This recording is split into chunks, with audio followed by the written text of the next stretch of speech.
In this video, I will walk through a step-by-step process on how to budget from the perspective of someone looking to get out of debt. Now, I know budgeting can be a scary word, but you've already clicked the video, so you might as well stick with me and let's walk through this. You just got to get started. Welcome to my channel. I'm Harlan D. White, where we're focused on eliminating debt and minimizing the if-only regrets with money. One of my if-only regrets is not learning how to budget sooner. Unfortunately, it wasn't until this year that I actually started budgeting. I understood it conceptually, but the actual implementation of it for longer than, let's say, a month or two was this year, and it's been amazing. Currently on my channel, I'm documenting my journey of eliminating almost $50,000 in debt, and my goal is to encourage, inspire, and educate others on their debt-free journey as well. So every week I'll be putting out content around a variety of personal finance topics that I'm either implementing or learning along the way. If that's of interest, subscribe and hit that notifications bell. All right, so let's jump into the topic that I'm starting to fall in love with, budgeting. It can be a love-hate relationship at times. According to leadership expert John Maxwell, a budget is telling your money where to go instead of wondering where it went. Again, I want to come at this topic of budgeting from the perspective of someone looking to get out of debt and not looking to add to that debt. So in this video, I'm going to walk through 8 simple steps, step by step, on how to create a budget and how to implement the budget. Personally, I use YNAB and Google Sheets, which you'll see in this video. I think most of us would agree that a budget is a good thing to have, but in thinking about why people don't budget or start their debt-free journeys, one of the reasons I came up with is fear of what they would find. It's kind of one of those things where if you ignore it, it's not really there, versus just facing reality, seeing where you're at, and then that way you can change it. Like I say often, we can't change the past, but we can do better moving forward. So step number 1 is, how much debt do you have? That's right, it's time to face it. This was definitely a struggle for me that I overcame earlier this year. I had about $10,000 more in debt than I had in my mind. And so this is definitely a very important step. And I want you to list out your debts. So you can see how I listed out my debts here and my debt-free journey so far this year. However, there's 2 primary ways to list out your debts. Number 1, you could utilize a snowball method where you list your debts from smallest to largest, regardless of interest. Or number 2, you can use the avalanche method where you list out your debts from highest interest rate to lowest interest rate. And so the way that, they both work is very similar. When attacking your debt, you're going to make minimum payments on all your debts, except if you're using the snowball method, you're going to put any extra money you have towards the smallest debt until that's paid off. And then you'll look at the next smallest debt and put any extra money above and beyond your minimum payments towards that debt. So it's very similar with the avalanche approach, where you're going to attack your highest interest debt first. Now, mathematically, the avalanche method will save you money, but in my own experience, utilizing the snowball method to at least begin my debt-free journey, that definitely helped to knock out the smaller debts first, because it helped to build momentum and gave me encouragement to go ahead and knock out the next smallest debt. And for me, even now where I'm at some bigger debts that I'm trying to knock out, that's going to take a little bit longer, because I have these past wins, it's encouraging me to continue on that journey. So whichever method that you decide, it's up to you, but we'll come back to this step later. And to provide a quick debt-free journey update, I typically do them at the end, but since we're on this slide, so far this year, I've been able to reduce my debt by $21,304. Since my last video, I've been able to reduce my debt by $252. And I actually put a $300 payment towards my debt, and then $48 of that went towards interest and fees. I also have another $800 that's set aside, but it comes out of my check. It comes out of my bank account automatically on the 14th of the month, so I didn't include it yet in these numbers.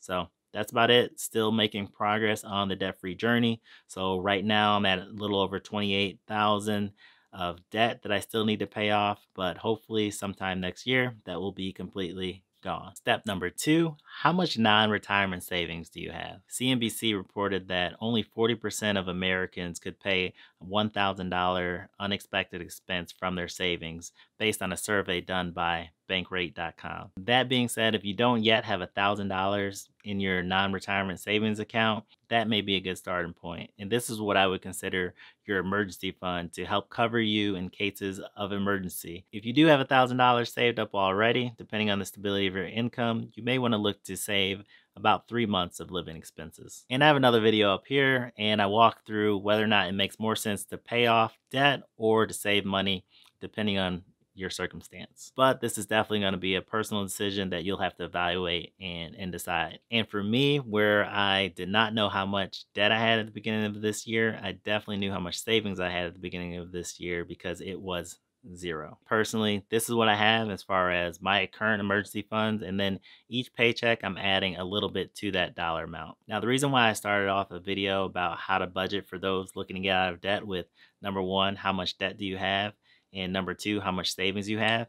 Because once we do create the budget, the goal is to have some type of extra money left over at the end of the month where you're going to want to put it towards one of these two areas.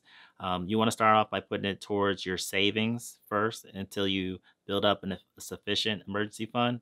And then you want to start putting it towards paying off more than just your minimum payments on your debt. Step three, what is your approximate take-home pay each and every single month? So this one should be pretty easy. Depending on your job, you may have some deductions coming out of your check. So you just want to look at what is your net pay, what is actually deposited into your bank account when you get paid. So for me, this would be my approximate take-home monthly income. Step four, what are your expenses? Now, this is the area that you probably won't get right the first time, second time. It may take a few months to actually get right unless you've already been tracking your expenses, which I have another video where I was tracking my money and I thought I was budgeting where I really wasn't budgeting.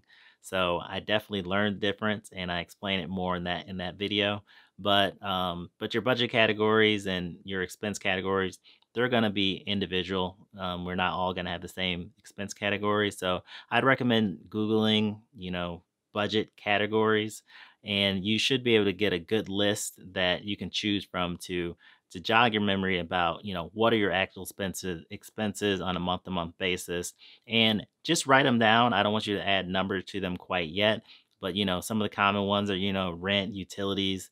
Definitely gonna make sure you want to pay your cell phone bill, whatever subscriptions you have, food, gas, things like that. So definitely just write down all of the categories that you have expenses in on a monthly basis, and even include things that are irregular. So maybe birthday gifts that it isn't every single month, but just write it down and we'll tackle it in the next step. Personally, here's my list of expenses that I have, and I haven't had to change them very much at all. Sometimes I'll change the name of certain categories, but it's remained relatively consistent the last several months. Step five, add numbers next to each of your monthly expenses.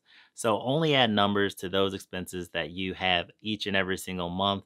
Don't worry about the irregular things like Christmas or birthdays or whatever else. Okay, and so here are my expenses up here, and what I recommend, start off with any fixed costs, anything that you have coming out automatically every single month, your rent, and then jump into like your food, you need utilities, gas, things like that. So definitely go ahead and start listing out all of the items that you need on a monthly basis and the approximate dollar amount that you spend on it. Don't have to necessarily worry about whether or not it goes above or below how much you actually bring home, but just go through that whole list of categories and things that you get every single month.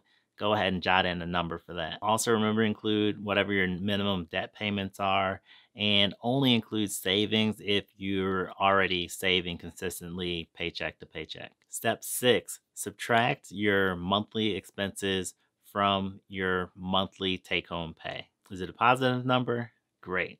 Is it a negative number? Great.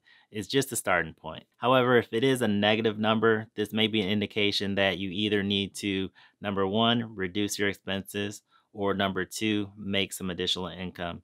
And the reason for this is that you need some extra money that you can put towards either paying off debt or building up your emergency fund. The goal being not to dig yourself into a further hole. So it may take a few months to get this figured out. If it's a positive number, that may be a good indication that you have approximately that much to put towards either paying off debt or building up your emergency fund. Now, this is what I would consider a baseline budget, where you've listed out all of your expenses and then you've added dollar amounts for all of your monthly expenses. And then you look to see where that compares to your monthly income. And as the baseline budget, this will help give you a framework to reference as you continue to budget going forward.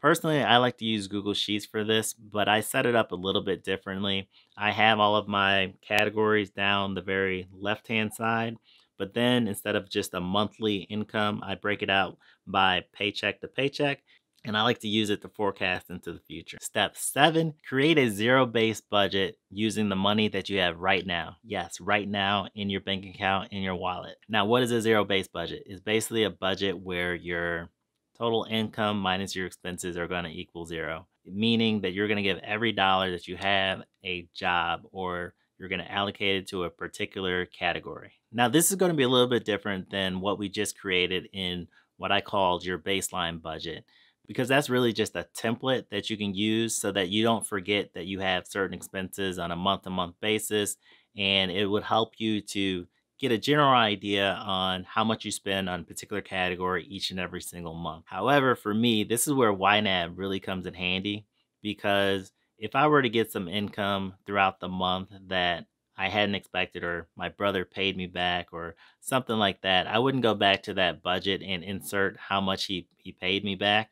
Instead, I would go into the YNAB app and I would put that money into the app, and then I would immediately put that towards a particular category, like up above. So the way that this works is, again, look at how much money you actually have and then start budgeting it. You can use the baseline budget as your template, and then start putting all of your money towards a particular category until how much money you have left equals zero. An important question to ask yourself is, what do I need to pay before the next time I get paid? And you're going to ask yourself this every time you receive income, and you can refer back to your baseline budget for guidance. All right, so real quickly, I'll walk you through my own zero-based budget for this pay period.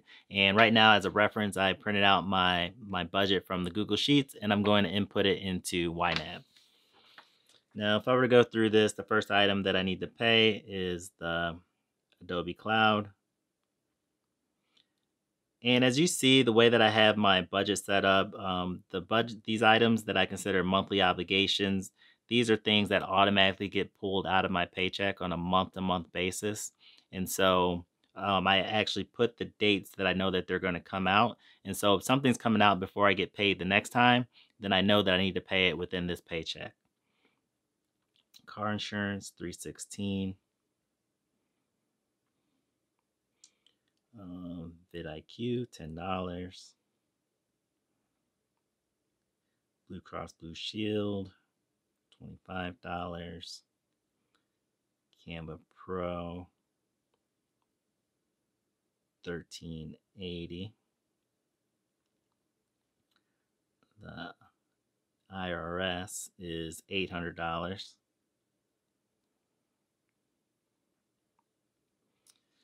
All right, and then we go down to the next area is my paycheck deductions. Now, this is something I put in there mainly to track the loans. They come out every single paycheck, and then but the 401k and the HSA, those are pre-tax items, but I put them into my budget just so I can track them, because most recently I reduced the amount that I was contributing towards my 401k so that I'd have more money to put towards my debt repayment. And then I've done the same thing with HSA, but that just hasn't kicked in yet.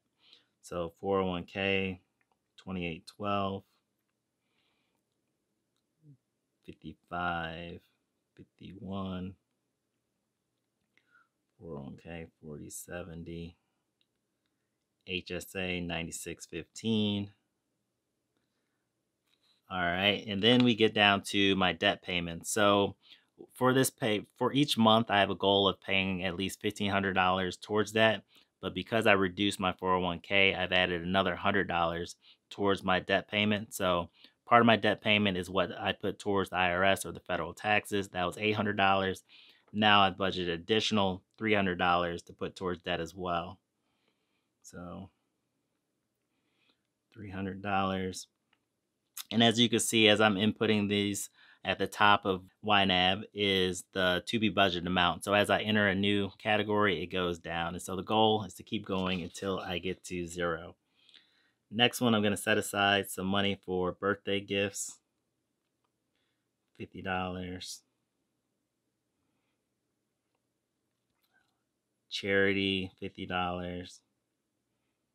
I added the tithe category. It is an ambition of mine to be able to put 10% of my gross income towards tithing, but I'm not there yet. But that's just a reminder of where I want to get to. I'm saving for a computer, so that's another $100 I'm putting towards that. Emergency fund is $59.20, and that's basically just the leftover money I had left over. And so I'm slowly building up my emergency fund. I already have enough, but each paycheck I put a little bit of something in there. My family category, that's $750. And then I only have $50 left, and I'm going to put that into my favorite category, eating out, which if you've been following along, it's gone down dramatically over the last few months. And I actually still have $58 from my last pay period. So I'm going to add another $50 into there. And basically that is my zero-based budget for this pay period. And I'm going to do a similar thing looking at what expenses I have coming up when I get my next paycheck. Finally, step number 8, track your spending. Now, typically it's going to take around 3 months for a person to get used to budgeting. So definitely once you get started, just keep going. If you make any mistakes or it gets frustrating, just keep going. And it's really the consistency that over time you will get a hang of it. And this is where a good budgeting app comes in handy. The way I like to track my spending, I don't like to automate it where I have transactions automatically get placed into my YNAB. I like to do everything manually. Basically, anytime I make a purchase, I go into the app and I hit a transaction. So let's say I wanted to pay my Blue Cross Blue Shield. That's my fitness program membership. I go in, I put in $25, hit the payee, Blue Cross Blue Shield Fitness. It shows me the category. It shows me where it's coming out from, which I actually did change to somewhere else. Where did I change it to?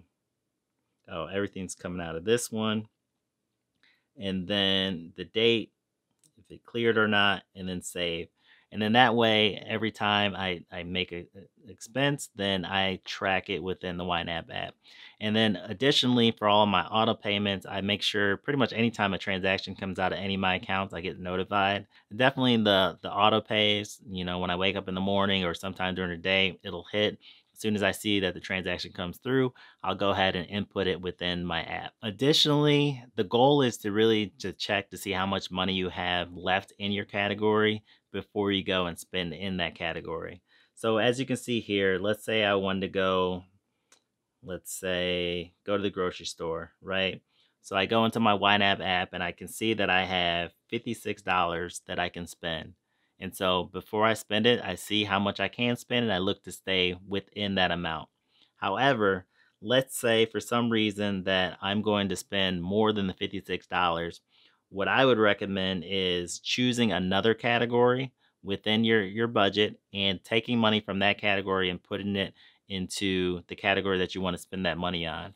And what that's going to help you do is it's going to help you not go over your total, not allow your expenses to exceed your income for the month. And it's also going to help you prioritize what you really need to spend your money on. And that's basically it. That's how to create a budget for someone looking to get out of debt. And for me to actually start budgeting this year has really been amazing. I've seen good results in the fact that I treat it as a game, right? Where I set up every time I get income, I put it in particular categories. And then as I'm going throughout the week or the couple weeks before I get paid next time, I try to see whether or not I can spend less than what I had originally allocated towards that. And so that way, the next paycheck comes up, I don't have to put any more money towards that category. And instead, I can put it towards paying off debt or put it towards my savings accounts. But I'd like to encourage you to just get started. It's not going to be easy in the beginning, but just stick with it. You'll get a hang of it, and it will be beneficial to your overall personal finances. So hopefully this video has been helpful. I based it off of what I've been learning this year, and it's been very beneficial to me. So to recap, number one, look to determine how much debt that you actually have. Write out a list and either list it from smallest debt to largest debt or from highest interest to lowest interest, and then to pay it off accordingly. Number two, how much money do you have in your savings accounts? Now, this is essentially your emergency fund. Do you at least have $1,000? If so, great. Is that enough for you? If not, this is a good target to work towards. So that way, as you're working to get out of debt, if some minor things happen, you'll already have cash sitting there that you can put towards that so you don't have to backtrack on your debt-free journey. Number three, you want to write out what is your actual take-home pay on a monthly basis. Number four, what are your expenses, typical expenses? So this is not only the expenses that you get on a monthly basis, but also irregular expenses like gifts and things like that. Write out all of the particular categories that you can think of. Like I said, Google may be a good resource. Google budget categories, and that can jog your memory. But again, in this step, you don't have to put numbers next to it. But in step five, that's where you actually put the numbers into your regular monthly expenses. So these are items that you know typically comes out of your budget each and every single month. You want to put a dollar amount there. Step number six is to subtract your expenses from your total income and to see whether or not it is a positive number or a negative number. And that'll help give you a good indication on either A, you need to work on reducing expenses or increasing income, or B, you might actually have some money that you can already start putting towards either that emergency fund or that debt repayment. Number seven, this is creating a zero-based budget. And basically, I want you to go to your checking account or your wallet and see how much money that you have, and then create a plan for each one of those dollars and budget each dollar and create your own zero-based budget. And number eight, the final step is to track your spending. So as you're spending in all the different categories, track it against it. Don't be too hard on yourself. It will take time to budget accurately, but definitely track where you're spending your money. If at all possible, try to make sure you don't go over in a particular budget category. If you are going to go over, try to be proactive and then select the category that you're going to take that money from. That way you won't have more expenses than income in any given month. So again, hopefully this video has been helpful. If you have any questions, definitely drop them in the comment section below. If you like the video, like the video. And if this content resonated with you, make sure you subscribe and hit that notifications bell. Until next time.